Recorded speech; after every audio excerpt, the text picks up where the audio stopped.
Hey guys, Zeteo here. Today we're going to be doing another 8v8 air review.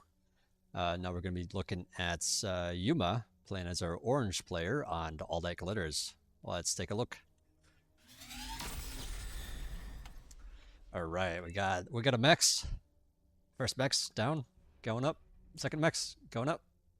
Third mex into solar. Okay, you're just gonna build the solar before that. You can actually get away with 3 mexes and then solar. You will stall for a half second, but I still believe that this is going to be a little bit better. To negate that, if you want, you can switch your commander to low priority just for the moments. So the way priority works, in case you don't know, is basically things that are on high priority will get the resources will be used from that unit's like right as you get it, and things on low, it'll basically you get the resources, high priority takes it out, then things that spend it, such as mexes or converters, take it, and then low priority. So if you put on low priority, the mexes won't turn off when you stall your energy, because the mexes do take energy to make metal. So a little bit with that.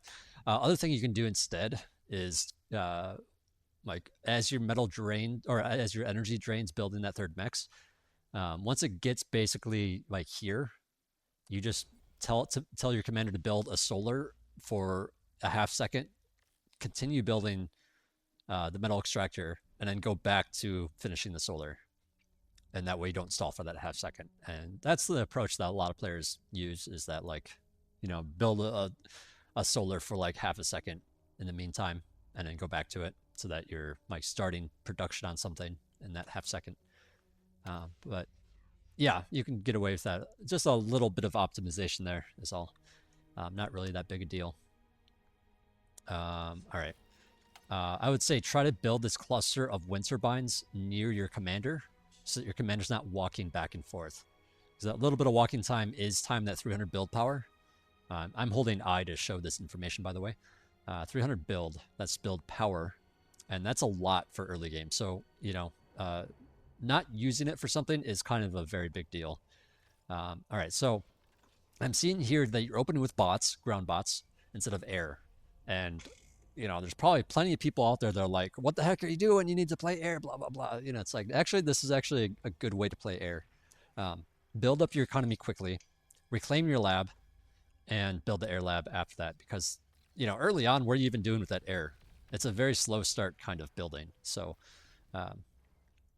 it's kind of better to have ground cons, because they have more build power per cost, and they take a lot less build time to make. Oh, you do have a nano. Okay, the nano's reclaiming the lab. This could have been a little bit sooner, just a, you know, small optimization. You have your commander helping out. You can actually still build stuff out of it while it's being reclaimed as well. So you can actually start reclaiming it like anytime that you have downtime with that con turret. Okay, so now you get your air lab. Let's see what you make out of it. Nothing as of yet. I mean, this is kind of fine. You're just like, you know, and some people might feel like they absolutely need to start fighter production ASAP. But honestly, you can kind of greed for just more economy. Just, you know, you want more build power to be able to do it faster. And yeah, just build a lot of wind turbines. But yeah, you want to have, ideally, you want to have a con turret for every bit of wind turbine, like every stack of wind turbines you're making. So I would, instead of putting this wind turbine stack out here, I would start building one here. And then, yeah, I mean, this is an okay spot for your lab as well. But yeah, you can put a con turret like around, like, you know, so you want basically your con turret to hit the lab, but also hit any wind turbines you're making. And that way you can choose what your build power is working on. So, you know, if you feel like the moment requires, you know, more fighters, you can quickly just, like, you know, double tap your con turret, select them all, tell them to guard the lab. Don't forget to unguard them, because they'll do that indefinitely. But you can tell them to guard the lab so that they, you know, use the build power on the lab.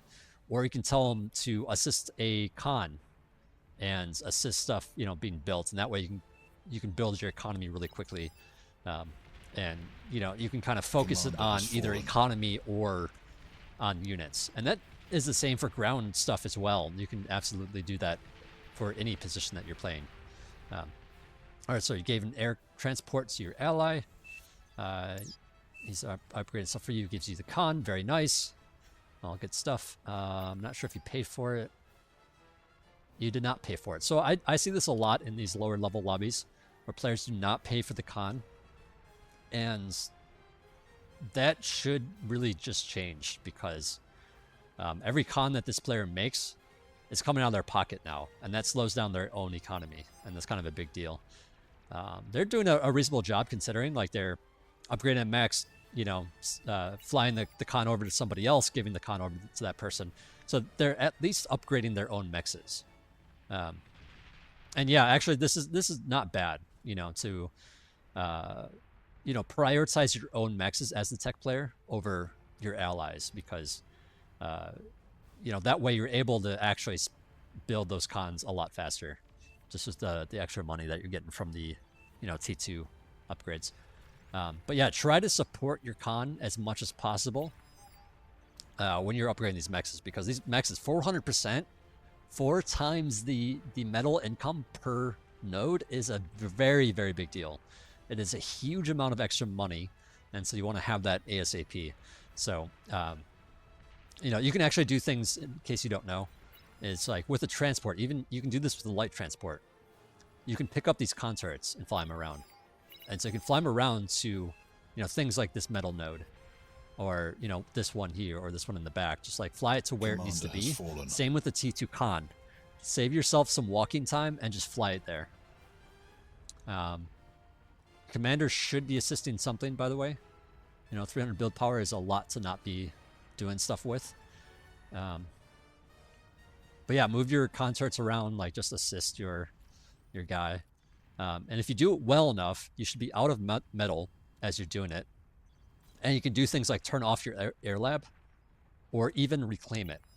You can reclaim it, get that 840 metal back, and then just, spend all of it very, very quickly on the mexes ASAP. Get those all upgraded. As you're doing that, if you do it really quickly, you might need to like amp up your wind turbine production. Or build a fusion on some maps, like where wind isn't as good. But either way, like make sure that your energy is keeping pace with your metal income. Commander has fallen. And then like rebuild a T1 lab or build a T2 lab.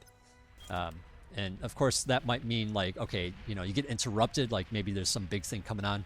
You're like, okay, shoot, I need to build my lab back, my T1 lab, so that I can defend. This goes for ground as well. Things on the ground, there's a little bit more time. There's a little bit more like, okay, these units are coming towards me. I can't deal with it. Let me, just quickly go back into making units. So you can just quickly build that lab back, put all your build power on the lab, and just crank out units. Seems like a lot of work.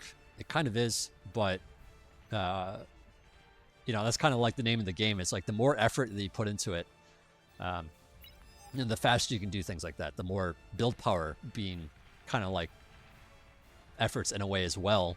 Not only your effort, but like the build power that you have, put it towards, one thing at a time, ideally. So even same thing here with the mexes, same as the mexes. When you build a fusion, you can do it without a lab. And then you can just spend that money on that fusion, getting it up sooner. Because as it is, right now you're building, wait, you're reclaiming your, I guess you can reclaim this. I mean, I would keep it around just because it's Armada. But yeah, I mean, it is a chunk of metal that's just sitting there that you're, using for something else. You got an aircon, so no big deal. But yeah, try to have one of these things going up at a time. Like a fusion is expensive enough that you ideally don't want to be building units at the same time. It's kind of better to, like right now you're kind of doing like I'm going to spend half my money and half my build power on a fusion and the other half on units. Whereas I'm a big proponent of, go hard. Like spend all your money, all your build power on one big thing at a time. And then you can just get your fusion up like in a few seconds. And then you build the air lab and then you're cranking out stuff even faster than before. So there's things like that. Looks like you're going to be putting down an Aphis back here. You got some air cons to help build these con turrets, which is fine. This kind of thing I don't mind so much because, I mean, you don't have the stack of con turrets anyways quite yet, and you're just kind of slowly using some build power, you know, a little bit of money towards stuff for later, which is fine. Now, this is slow enough that later is actually like forever later. So, you know, keep that in mind that this actually isn't like, well, I mean, I guess it is okay. It's 10 minutes. In 10 minutes, you'll have that Aphis. I mean, obviously you're building con turrets, so like it is going to go faster than that. But again, you're kind of doing this 50-50, whereas especially for the first one, I would say, you know, try to do it sooner. And actually, like, it takes enough effort and enough build power to build an Aphis that by the time it gets online, it's actually better to just build regular fusions, even though they're less resource efficient. Commander has fallen. And that's because you can get the fusion and the converters well before the Aphis is done, you know, and start converting a lot sooner and actually make money sooner. Now the time, like, so basically I guess just to sum up this point is I would say get like 3 fusions and then Aphis. Get the Aphis later. Because yeah, it's just more efficient to get your economy going faster in a lot of cases. Okay, so you actually do pause or, you know, stop your air lab to produce this faster, which is good. This is great. Could have a few more con turrets. Okay, you realize that now, so you're adding them on. Whoa, 7 converters. That's crazy, man. Okay, yeah, I would say 4 or 5. Okay, you're doing even more. Yeah, so basically, you know, this is 3,000 energy from an Aphis. A T2 converter takes, was it 300? Wait, no, 600. Am I tripping? I should say at the bottom. Yeah, it's 600 energy. So that means you only need 5 of these per Aphis. And I guess a 6th one so that you're doing something more efficient, but then again, you already have these 2, so I don't know. You don't really need that. And yeah, just, I guess you're scaling hard instead of doing a lot of air. This is, yeah, so this is actually good. This is what I tell a lot of people is that you can do stuff like this. Commander has fallen. But yeah, potentially you could do it even faster if you had more build power. Like basically spend a bit more of this on build power. You can do things like get rid of the lab and then drain all your metal and get this a little bit sooner. Yeah, so then you turn on your air lab. It's all pretty reasonable so far. Your allies are doing some work in the middle, which is great. Let's just take a look here. Yeah, so I mean, I would say, well, you're... yeah, I mean, you're basically keeping pace with the enemy here. About 100 metal income. About 100 metal income. Yeah, so really not that different. So yeah, it becomes like, okay, what are the little, you know, things that you're doing to get an edge on that player? Commander, and if you're greeting super hard, you can have a lot more economy later on, but that does mean you're going to have a lot less fighters sooner. So it really just depends on, like, do you think they're going to make a move or not? And your allies are doing well enough in various locations that I wouldn't be too worried about it. I would be worried about this maybe a little bit. You could potentially, I mean, Cortex doesn't really have a lot of good T2 options for defense. I mean, Wasps can only do so much, so I don't know. That's partly why I was saying that you could keep a Armada guy around. You could potentially buy one from Yellow, just like a T1 con, and just do like a, you know, T2 air as Armada if you wanted to switch it up or something, or have one of each maybe. I would say absolutely don't do all 3 of these. You don't have the economy or the build power to support that. You can actually surround a T2 lab, air lab specifically, with a lot of con turrets. and it won't be wasted. So the wasted time in terms of the con turrets is like the amount of time that takes the unit to leave the lab before the next one comes out. And so when it comes to vehicles or bots, especially things like T3, like there's a lot of time between, you know, like a juggernaut getting out of the lab and when you're able to produce the next, or start producing the next T3 unit. But with air, they fly vertically up and out. And so like the next one being started is almost immediate. So you can actually add a lot of con turrets to one lab. So this is actually, like 6,000 metal. Yeah, each of these 3,200 metal when you actually only need one of these. And that's metal that could have been an Aphis, you know. I mean, 2/3 an Aphis, I should say, but yeah, it's just a lot of money to be sitting here, not really producing any faster. Now, I mean, that doesn't mean that there isn't a certain point when a second lab is useful. I've seen this a lot. Well, I'm missing the actual air battle. Yeah, you see your fighters doing quite well. You're actually cleaning it up. You know that there isn't that much anti-air from the ground, so you can actually do like bombing runs. I know I didn't talk about this much in this game, and I will circle back to it in a moment, but I just want to point out really quickly. In fact, I'll slow it down so that I don't get ahead of myself too much.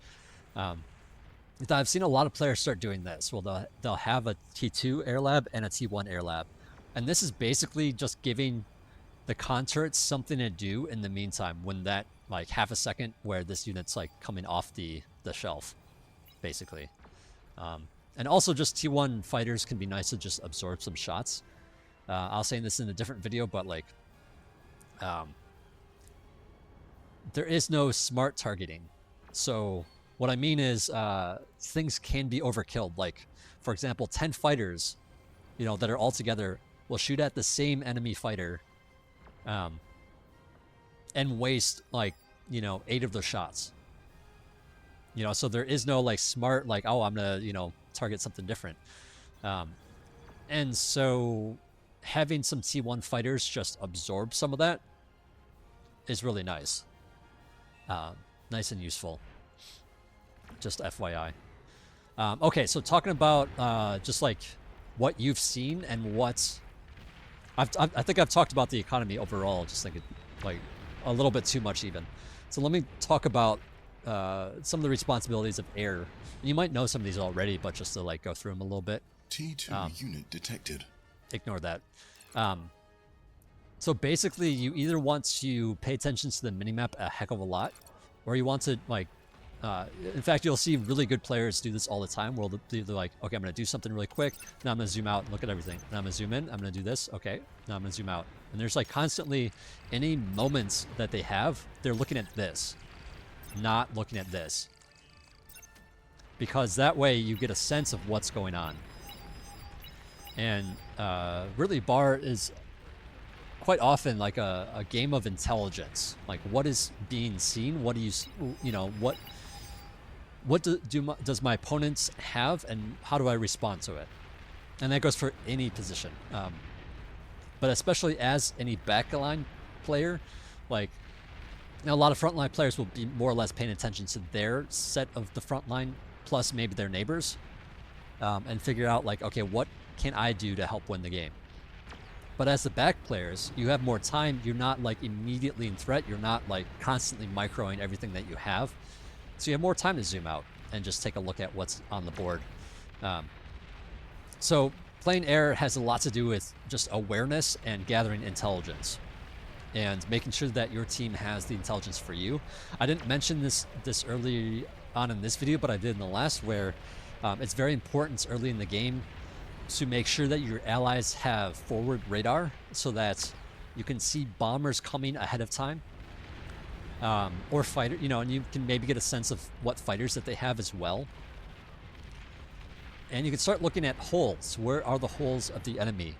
But yeah, gathering the intelligence or getting that information is very crucial for airs, because then you can make informed decisions about, can I greed for economy, or do I need to produce units? You know, is there a lot of fighters and a lot of anti-air ground stuff like screamers and bird shots and whatnot, or can I do a bombing?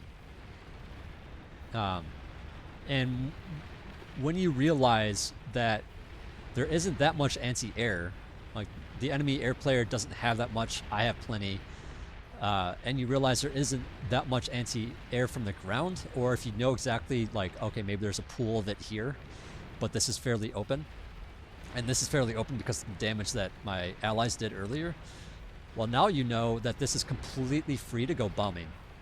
Go bomb. And that might be scary. You know, bombing is a little bit different than just sending some units in. I guess I'll cover that just briefly. Shoot, I wish I had a bomber. I wish there was a bomber around so I could select it and show you what it looks like. Well, so basically they drop in a line.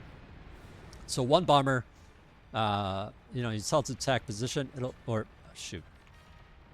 they'll drop bombs like that, right? So if you tell like 20 bombers to drop here, they'll all, like, you know, hit the spot to death.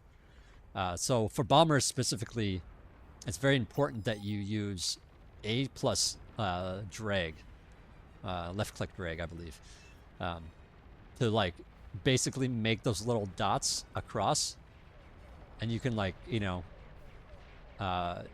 space them out to wherever. Say there's like a cluster of good targets here.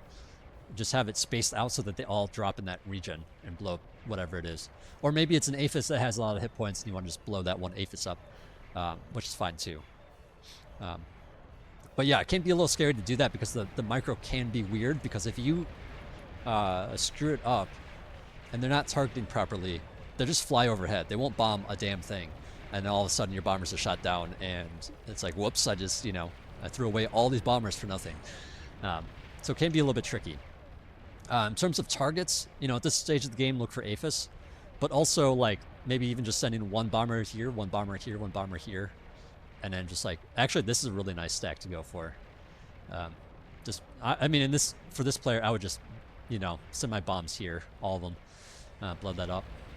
But early in the game, if you're doing a bombing run earlier on, there is no aphis / fusion ready. I see a lot of players go for the lab. I would say try to avoid that, because if, you know, a good chunk of your bombers get taken out and you don't have enough to kill the lab, you're not really doing that much.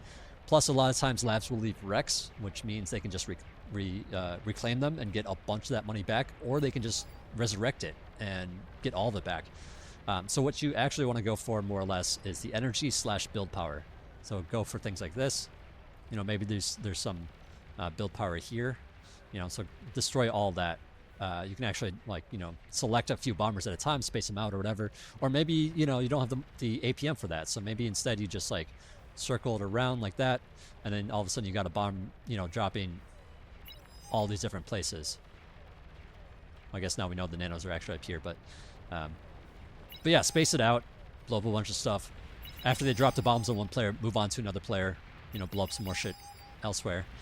But yeah, I would give it a go. You were certainly ahead on fighters. I mean, I think overall you're doing a pretty good job.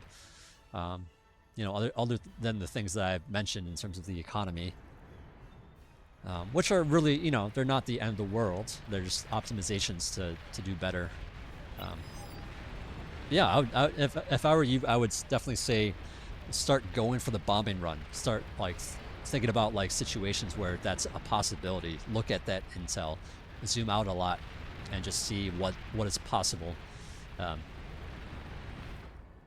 Like, you know, and the more comfortable you are with base building, you know, the easier that's going to be.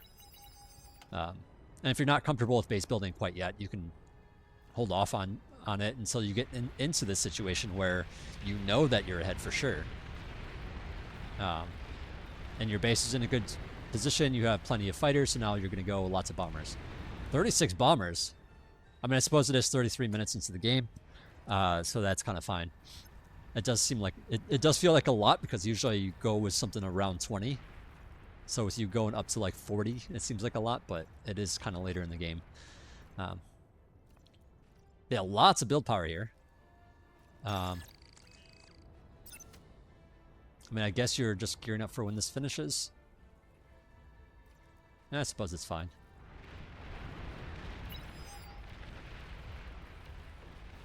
But you don't really have a lot of fighters to go with your bombers. I guess that's my one takeaway here. I mean, now granted, if you have enough bombers, like, you don't really need fighters to absorb damage. You just send the bombers and then, you know, there's just not going to be enough fighters maybe. Especially here, because I see a lot of T1 fighters. T2 stuff has the 2 dots, by the way. So T2 fighters have the 2 dots on them. Here's some T3 Razorbacks. But yeah, oh, there is a lot of fighters here. Well, I mean, I don't think that that's enough to really take on this many T2 bombers, considering they're all T1. So you could still go for it and do it, assuming that, you know, I say that with complete information. Obviously, you don't have complete information, so it's hard to know exactly. So you send your fighters in. This might be to maybe scout or just see what's going on. I would recommend doing actual scouts instead. They are a little bit more expensive, but they got the radar on them so that you can at least see stuff. But then again, you already have some knowledge of where stuff is anyway, so I suppose that's not a big deal. Okay, so you do see some T2 fighters and a lot of T1 fighters. So yeah, I guess, which is probably what you're doing, but yeah, add on a lot of fighters and then do the bombing. Let's zoom forward to the bombing portion.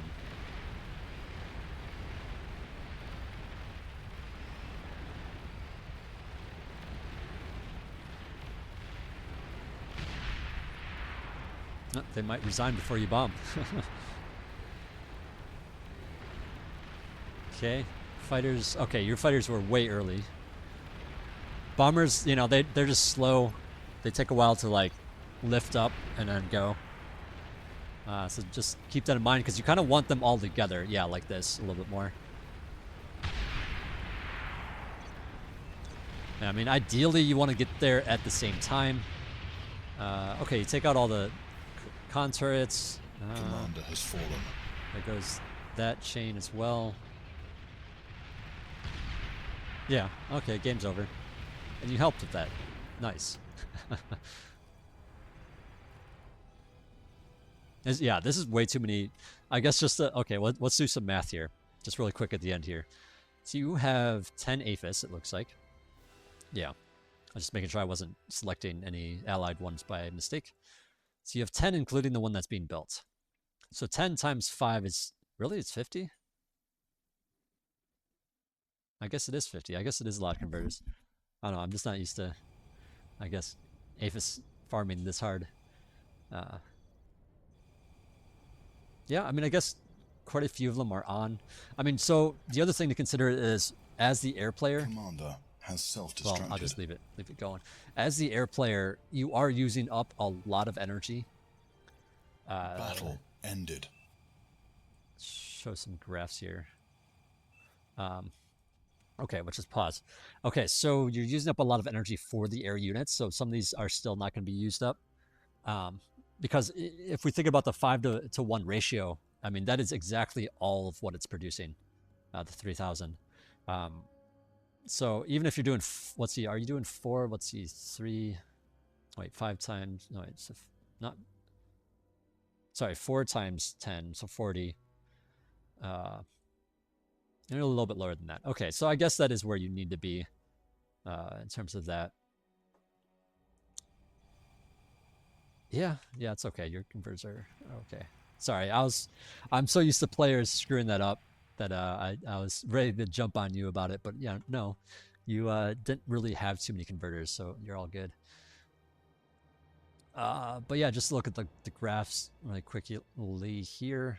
Yeah, your graph's not bad. I mean, red and green did a better job scaling, I guess, but so did blue. But overall, not bad. Like, you got a nice arc to it. You continue to scale.